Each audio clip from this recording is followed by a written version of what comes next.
안녕하세요. 잡시광입니다. 현대 전장은 군대의 빠른 이동 속도가 전쟁의 승패를 좌우하는 중요한 요소 중 하나일 겁니다.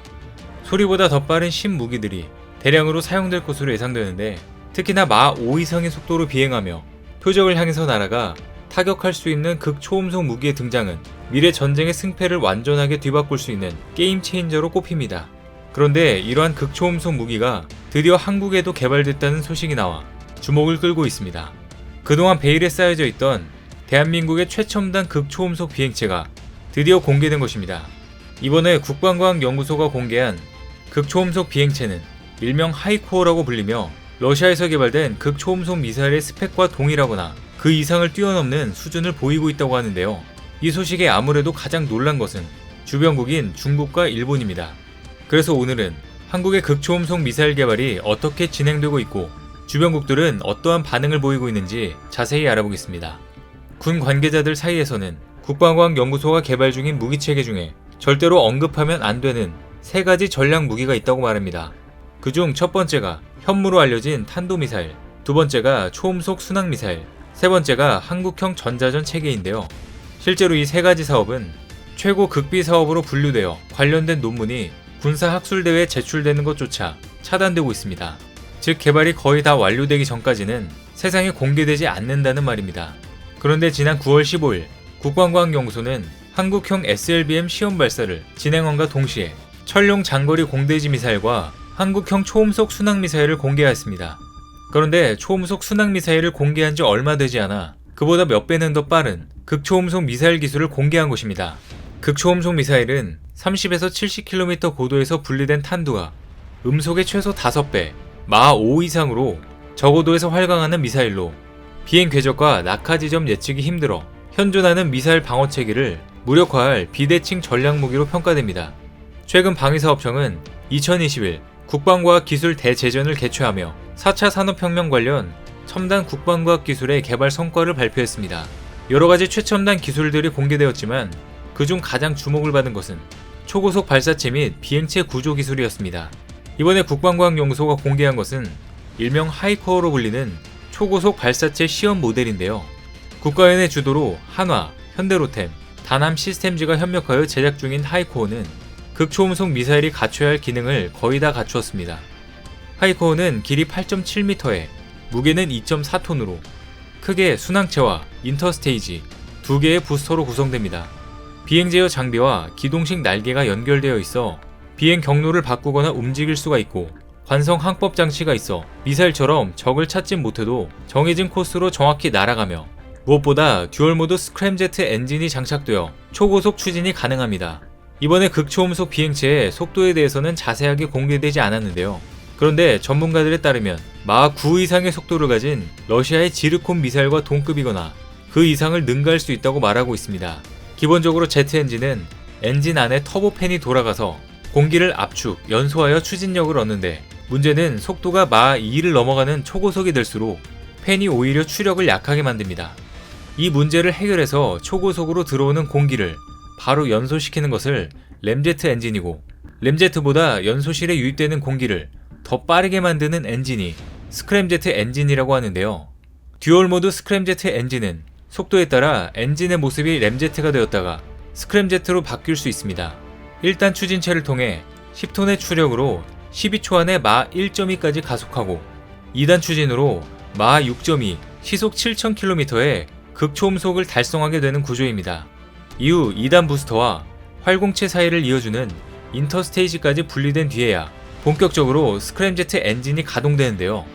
즉 스크램제트 엔진이 가동하기도 전에 마 6.2를 돌파하고 그 후에 추가적인 가속을 한다는 이야기입니다. 뿐만 아니라 스크램제트 엔진은 이론적으로 마 15까지 가능하다고 하는데요. 한국의 극초음속 미사일은 러시아 지르콘 미사일의 일부를 모델로 삼으면서 개발을 진행했다고 합니다. 그런데 그보다 한층 더 업그레이드된 첨단 기술을 적용했다고 알려지고 있는데요. 즉 마 9와 동급이거나 그 이상으로 추측되고 있는 상황입니다. 여러가지 엔진들이 있지만 스크램제트 엔진만이 초고속 추진 비행이 가능한 것인데요. 극초음속 속도에서 스스로 추진력을 내기 때문에 자유낙하하는 탄도미사일급의 속도를 낼 수 있어 극초음속 미사일의 최종 병기라고 말할 수 있습니다. 하지만 이런 엄청난 장점이 있는 만큼 스크램제트 미사일을 만드는 것은 만만치 않은 일인데요. 최첨단 군사기술을 모두 갖고 있는 미국도 오래전에 스크램제트 발사체를 만들어 시험에 성공했지만 본격적인 미사일로 만드는 개발을 아직도 끝내지 못했습니다. 그런데 우리나라의 경우 다른 국가들보다 연구를 뒤늦게 시작했지만 극초음속 발사체를 내년에 첫 발사 시험을 한다는 일정을 갖고 있는데요.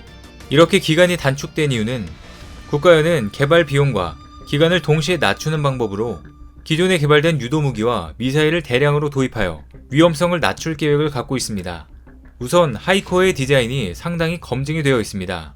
하이코어의 스크램제트 발사체의 경우 지금 장착된 테스트 장비를 덜어내고 탐색기와 탄두를 장착한 다음 연료 탱크를 다소 확장하면 그대로 미사일로 사용될 수 있는 구조인데요.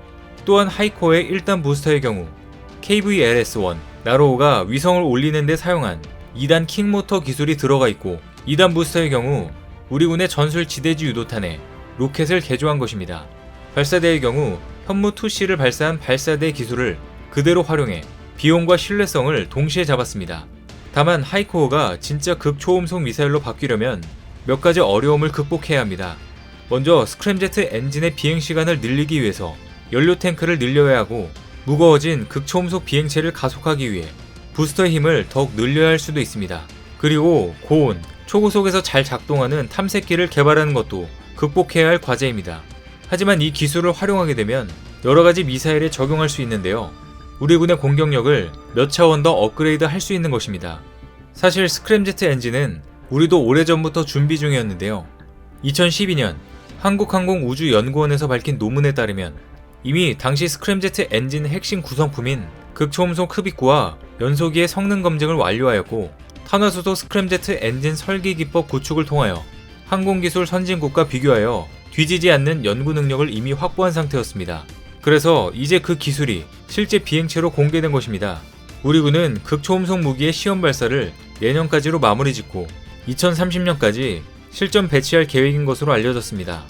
사실 말은 이렇게 했지만 항상 예정보다 미리 개발이 완료돼 있다고 봐도 과언이 아닌데요.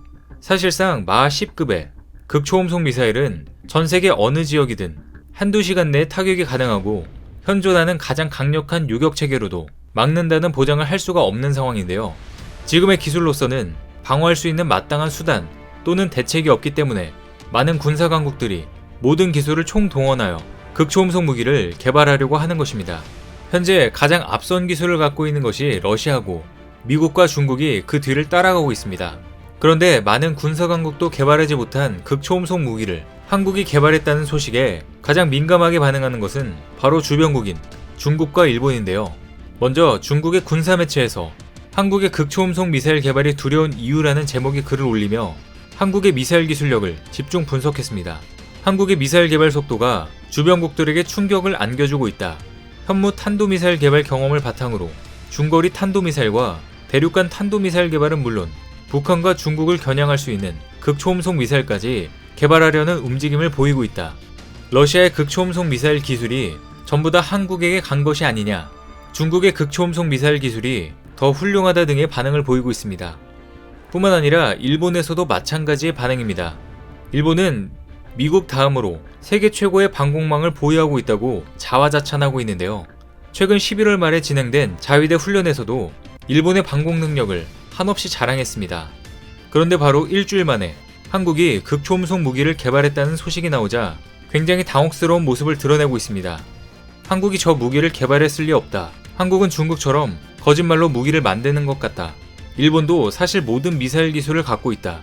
다만 만들지 않는 것이다.